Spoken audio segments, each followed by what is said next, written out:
Media दिखाएगा सिर्फ मोदी मोदी मोदी और कोई नहीं। ये हमारे नवरत्न होते थे और आज उन्हीं पीएसयूज को आप बेच रहे हैं। अगर आप सरकारी हर इंस्टीट्यूशन को बेच देंगे, घर बेच के कभी घर चलता है क्या? हम नहीं चाहते कि मोदी अब कुर्सी पे बैठे।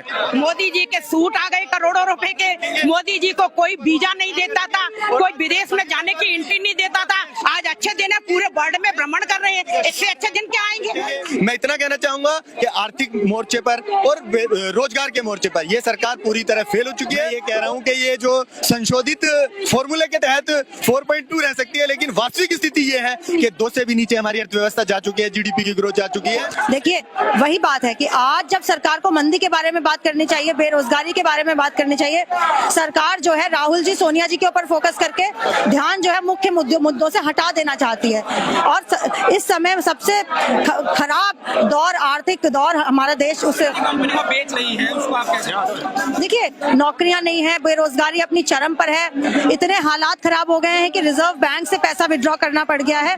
सबसे खराब हालात हैं और सबसे ज्यादा शर्म की बात है कि सरकार का इस ओर बिल्कुल ध्यान नहीं है।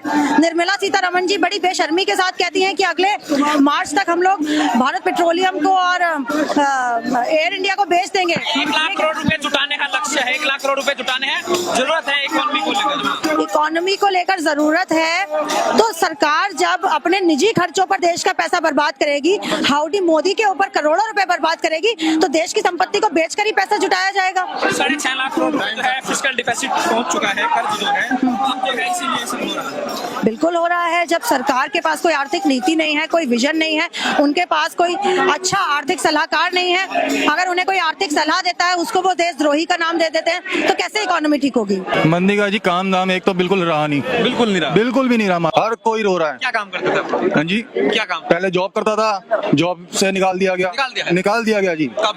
नोटबंदी में निकाल दिया गया। अब अपनी दुकान खोल के बैठे हैं, अपनी जेब से पैसा दिए जा रहे हैं, कोई कुछ बचत नहीं आ रही। कुछ बचत नहीं है, किराया भी अपनी जेब से जा रहा है। मोदी जी ने कहा था 6 दिन आएंगे, ये नहीं बोला था कि पब्लिक के आएंगे, उन्होंने कहा था हमारे आएंगे। तो आप लोग हम नहीं चाहते कि मोदी अब कुर्सी पे बैठे। अच्छा, बिल्कुल खत्म जी, पूरे नाराज लग रहा है, समझ नहीं रहा है मामला। नहीं समझ रहा जी। अच्छे दिन नहीं। आप मुझे ये बताइए, एसपी जी इन्होंने वहाँ से कांग्रेस वहाँ से हटाई, सोनिया गांधी जी के, राहुल गांधी जी के वहाँ से हटाई, अपनी हटा के देखें, क्यों नहीं हटाते अपनी? जब से ये 8 साल के अंदर इतनी इकोनॉमी घेर दी इन्होंने, हम नहीं चाहते कि अब ये दोबारा से सीट पे आए। बिल्कुल नहीं संभाल पा रहे जी। यहाँ तक कि बाहर की विदेश कंपनियों ने भी बोल दिया, बाहर के देशों ने भी बोल दिया कि भारत की इकोनॉमी इतनी कोई इन्वेस्ट करने के लिए तैयार नहीं, सबने अपने हाथ पीछे कर लिए। कहाँ से आप करोगे? सर, सारी मीडिया आपको भी पता है कुछ नहीं दिखाती। आजकल सिर्फ मीडिया पे सिर्फ मोदी जी मोदी जी मोदी जी और कुछ नहीं है। मोदी जी और कोई नहीं है। क्या? इस देश में एक ही को मोदी है और कोई नहीं है। अच्छा, मीडिया दिखाएगा सिर्फ मोदी मोदी मोदी और कोई नहीं। आ गए मोदी जी के सूट आ गए करोड़ों रुपए के। मोदी जी को कोई वीजा नहीं देता था, कोई विदेश में जाने की एंट्री नहीं देता था। आज अच्छे दिन है, पूरे वर्ल्ड में भ्रमण कर रहे हैं। इससे अच्छे दिन क्या आएंगे? आप जनता का, देश में रहने वाले किसी एक गरीब आदमी का भला बता दे कि कोई अच्छे दिन आए हो। कुछ नहीं है, जनता कुछ नहीं है। पूरी जनता क्या, देश कुछ नहीं है। ये तो ईवीएम का घोटाला है। सदी के घोटाले बहुत निकलेंगे। जब मोदी जाएंगे तो अपने साथ घोटालों की बारात लेकर जाएंगे। हम ये कहना चाहते हैं, 100% मानते हैं। जनता आज भी त्रस्त है, परेशान है, दुखी है, लेकिन आज मोदी जी बाबा लूट रहे हैं। किस बात की बाबा ही लूट रहे हैं? कह रहे हैं कि भाई सब चंगा है, बहुत बढ़िया हो रहा है। आप नहीं मानते? हाँ तो ठीक है, जहाँ जाते हैं अपनी ही पार्टी के लोगों को बोल देते हैं। विदेश जाते हैं, वहाँ पे अपने 150 लोग बुला लेते हैं। हर हर मोदी, घर घर मोदी। अरे कहाँ है घर घर मोदी? घर में रोटी नहीं, गरीबों पर राशन नहीं, महिलाएं सुरक्षित नहीं, बेरोजगारों को रोजगार नहीं। कहाँ के अच्छे दिन? हम मोदी जी से पूछना चाहते हैं, अच्छे दिन की अगर व्याख्या करनी है, अच्छे दिन लाने हैं, तो उस रामराज की कल्पना करें जो कभी नेहरू परिवार ने देखा था। हालत खराब हुई है, बहुत बद से बदतर हुई है, बद से बदतर।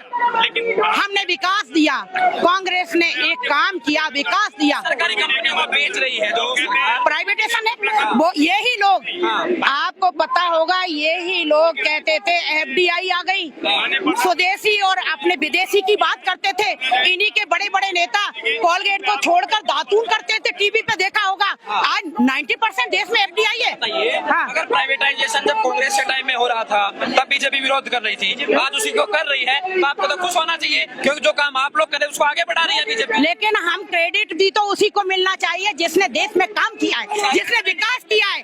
काम हम करें, नाम ये करें। अगर हम अच्छा करते हैं तो कांग्रेस ने नहीं किया, हमने किया है। अगर आपने बुरा कर दिया, 70 सालों से कांग्रेस ने किया है। मैं इतना कहना चाहूंगा कि आर्थिक मोर्चे पर और रोजगार के मोर्चे पर यह सरकार पूरी तरह फेल हो चुकी है। मैं केवल इतना कहना चाहता हूं कि युवाओं को रोजगार चाहिए, युवाओं को नौकरियां चाहिए। देश की अर्थव्यवस्था में आज असंगठित क्षेत्र में आप देखेंगे कि 95% जो रोजगार देने वाला क्षेत्र है, लगातार वहां से 4 से 5 करोड़ नौकरियां जा चुकी हैं। 2 करोड़ नौकरी रोजगार सालाना देने वाली सरकार जब 4 से 5 करोड़ असंगठित क्षेत्र के रोजगार को समाप्त कर चुकी है, तो आप उससे क्या उम्मीद करेंगे कि वो आर्थिक मोर्चे पर क्या करेगी हम युवाओं के लिए, क्या करेगी देश के लिए? लग रहा है तो बेरोजगारी का जो मुद्दा है जी। वो पहले से अधिक बढ़ गया है, जस की तस स्थिति नहीं है। देखिए, बेरोजगारी का मुद्दा बड़ा होने के कारण क्या है? कारण है कि आज 45 साल के सबसे निम्नतम स्तर पर रोजगार पहुंच गया है। मतलब बेरोजगारी 45 साल तक के जितने भी रिकॉर्ड थे सब तोड़ चुकी है। आपकी अर्थव्यवस्था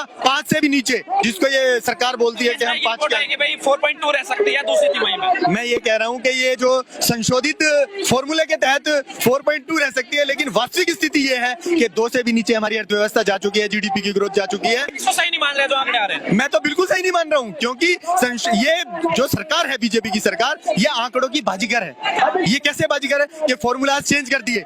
जिन फॉर्मूलाज पे पहले, मैं इतना बड़ा अर्थशास्त्री नहीं हूं, लेकिन फिर भी थोड़ा थोड़ा अर्थव्यवस्था के बारे में मैं इधर उधर से जो मुझे जानकारी मिलती है वो मैं एकत्रित करता हूं, तो मैंने पाया कि जो फॉर्मूलाज चेंज किए गए हैं उनके आधार पर हम अगर देखेंगे तो फिलहाल 3.5 की हमारी जीडीपी ग्रोथ है, जो कि इससे भी नीचे जाएगी। एक अलग मुद्दा है जो बेरोजगारी और मंदी को लेकर जो पूरी बहस हो रही है, उसको आप कैसे देखें? जो PSU है, देखिए, सरकार बेच रही है। पिछले 6 सालों में अगर किसी ने बेरोजगारी, अगर किसी ने इस डिसइन्वेस्टमेंट के खिलाफ बात करी है तो सिर्फ कांग्रेस पार्टी ने करी है।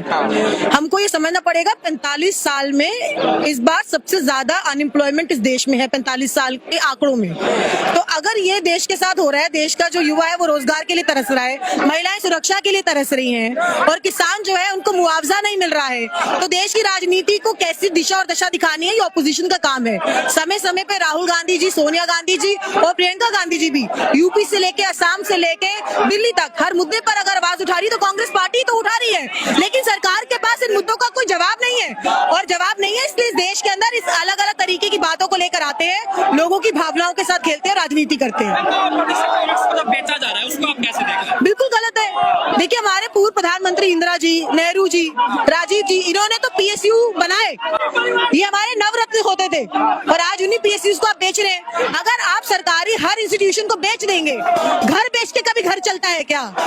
RBI से पैसा किसने निकाला?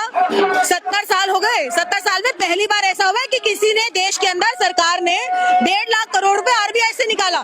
जो हम लोग जो टैक्स पर पैसा देते हैं वो इसलिए थोड़ी ना देते हैं कि आप कुछ लोगों को, जो आपके पूंजीपति दोस्त हैं, सिर्फ उनको फंड करने के लिए पैसा नहीं है, ये पैसा देश की जनता के लिए है। आज तक एक भी पैसे का हिसाब इस सरकार ने नहीं दिया। इकोनॉमी तो सबसे बुरी हालत में है। कहाँ हम लोग 9% पे थे हमारी जीडीपी, आज हमारी जीडीपी 4%, 3% पे रह गई है। डॉक्टर मनमोहन सिंह जी ने तो 4 साल पहले ही कह दिया था, जब डिमोनेटाइजेशन हुआ था तभी कहा था डॉक्टर साहब ने कि इकोनॉमी की हालत खराब होगी, जीडीपी गिरेगा।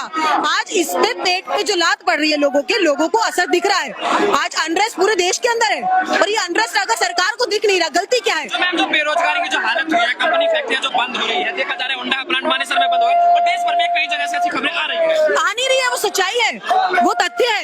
इन तथ्यों को छुपाने का काम सरकार कर रही है। सरकार तो फर्जीवाड़ा कर रही है, आंकड़ों के साथ, रिपोर्ट्स के साथ। तो इस तरह के जो मुद्दे हैं, मीडिया में तो कोई चर्चा नहीं हो रहा है, लग रहा है अच्छे दिन आ गए हैं, तो आपको नहीं दिखाई दे रहा? आप बात कर रहे हैं ना, मुझे खुशी है। अगर आपकी तरह बाकी नेशनल चैनल्स भी अपनी जिम्मेदारी को समझें और सरकार के तंत्र का हिस्सा ना बने, बल्कि पब्लिक की आवाज बने, तो मुझे यकीन है कि आज भी इस देश में डेमोक्रेसी को जिंदा रखा जा सकता है। तो आपको लग रहा है अच्छे दिन आए? लोग तो कह रहे हैं कि पुराने दिन ला दो। अगर इसको अच्छे दिन कहा जाता है तो कांग्रेस के समय के पुराने दिन ही सबसे